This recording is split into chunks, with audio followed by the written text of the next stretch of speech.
Chave, aquelas palavras que você sabe que são um gatilho para aquilo que você quer pegar. Aí aquilo se transforma em meia página, aí você faz uma letrinha pequenininha e aí, enfim, chega uma hora e cabe na borracha.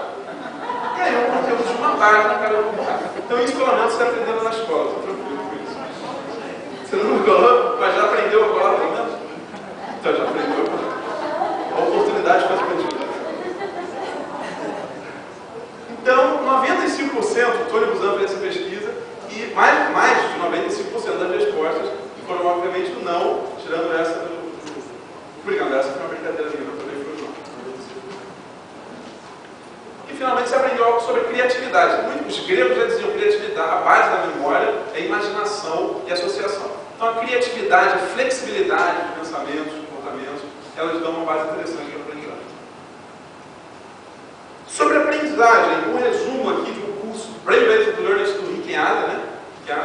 Sobre 4 elementos, 4 pilares para você formar ou ter uma aprendizagem de boa qualidade. Então, Brain-Based Learning é aprendizagem baseada no cérebro. Como o cérebro aprende? Primeira coisa, é repetição.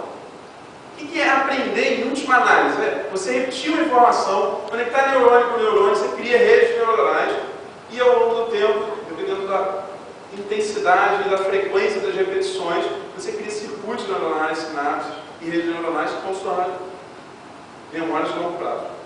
Então a repetição é a mãe da aprendizagem. Quanto mais você repete uma informação, mais você ratifica aquela informação no cérebro.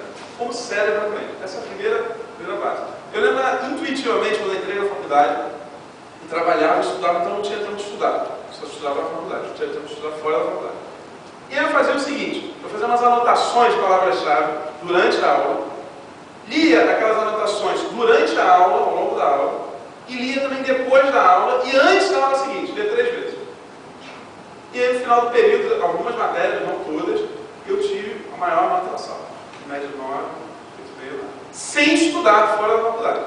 Algumas matérias não, matéria realmente tinha que fazer memorização, patologia e tal, não consegui. Uma coisa mais específica que eu precisava ratificar.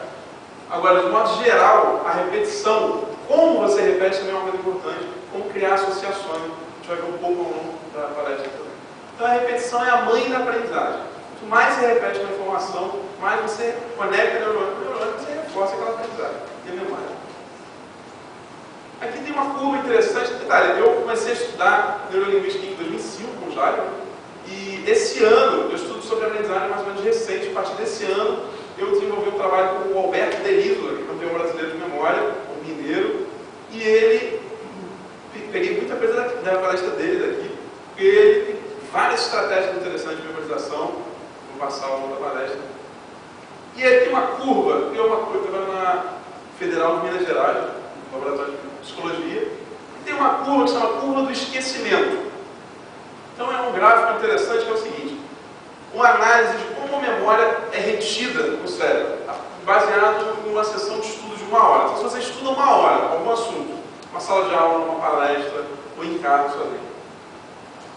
Contanto que antes de você estudar, você está mais ou menos em 0%, e no momento que você termina de estudar, você está em 100% daquele conhecimento que você poderia ter adquirido, você em 24 horas, olha aqui, em 24 horas, você tem uma perda média de 40 a 60% das informações em 24 horas, se não houver repetição. Ou seja, a perda é maior entre as primeiras 24 horas do que entre o dia 2 e o dia 30, ao longo de um mês. O meu cérebro é seletivo. Imagina se a gente lembrasse de todas as informações que a gente tem contato o dia inteiro. Você sai daqui e vê uma propaganda da Coca-Cola, mês que vem você está lembrando da Coca-Cola ainda. Entendeu? Então, por isso propaganda trabalha muito com repetição e associação também. Então, no contexto de estudo ideal é que a cada hora de aprendizagem, a cada hora de estudo, você tem pelo menos 10 minutos de revisão. E a revisão é muito importante. Quando você revisa o conteúdo, você está vendo novamente aquela informação e isso ajuda a repetir. E aí, 10 minutos. Então, essa aqui seria a curva. Com 10 minutos de revisão, você volta aqui aproximadamente 90%. E aí, depois de uma semana, revisões de 5 minutos. E no final, até o final do mês, revisões de 2 a 4 minutos. Isso é uma média, lógico, nós somos seres humanos, nós somos seres cartesianos, isso aqui é uma estatística. Segundo item importante é a prática. Gente, não existe aprendizagem sem prática. Você não aprende a nadar lendo um livro, não aprende a nadar pesquisando na internet, não aprende a dirigir na autoescola fazendo só aula teórica. Você sai da aula teórica, a primeira coisa que acontece quando você faz a aula prática, morreu o carro, e aí você vai aos trancos. E ao longo do tempo, com a prática, você vai desenvolvendo aquela habilidade, e aquela habilidade se torna inconsciente. No primeiro momento, a prática, tudo que você aprender, você buscar uma prática, um plano de ação, por isso a meta é importante. A meta normalmente define um plano de ação. Como você vai colocar em prática aquilo que você aprendeu? E intenção sem ação é ilusão.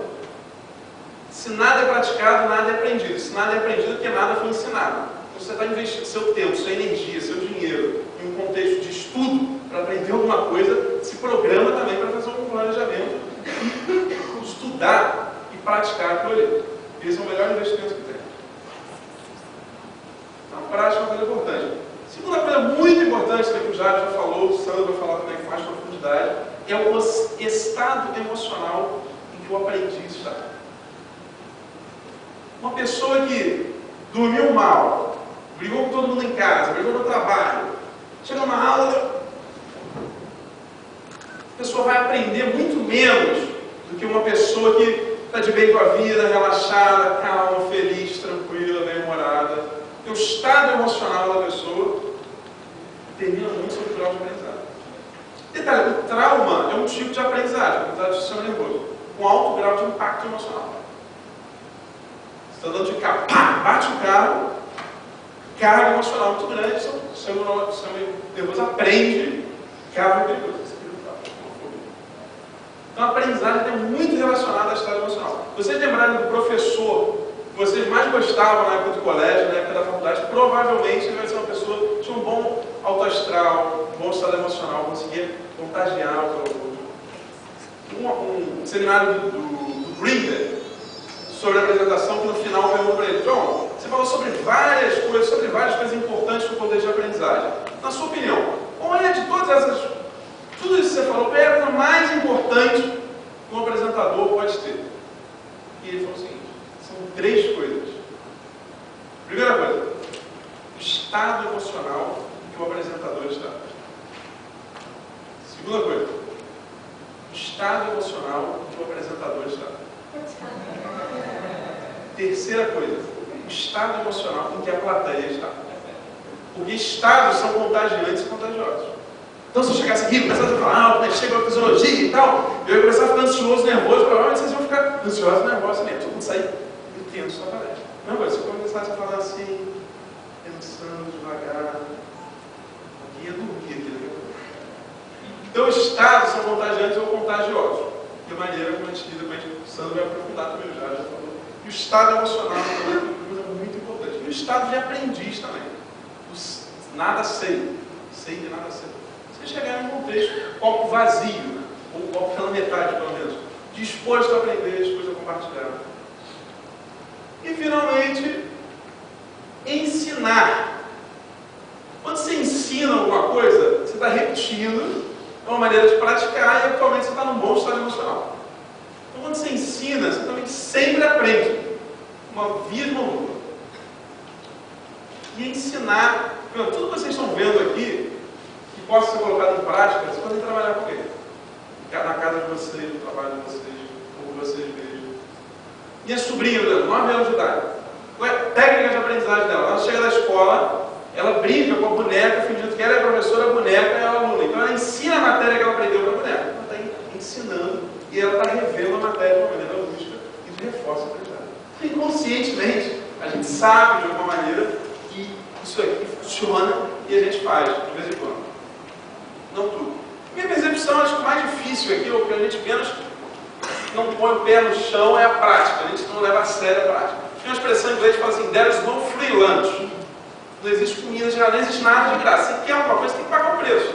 Quando você está disposto a praticar o que ali? Comprar livro, fazer curso, é muito fácil. Agora, quem coloca em prática realmente? Então, o curso de neurolinguística é comum a gente observar que às vezes demora para cair ficha e começar a praticar.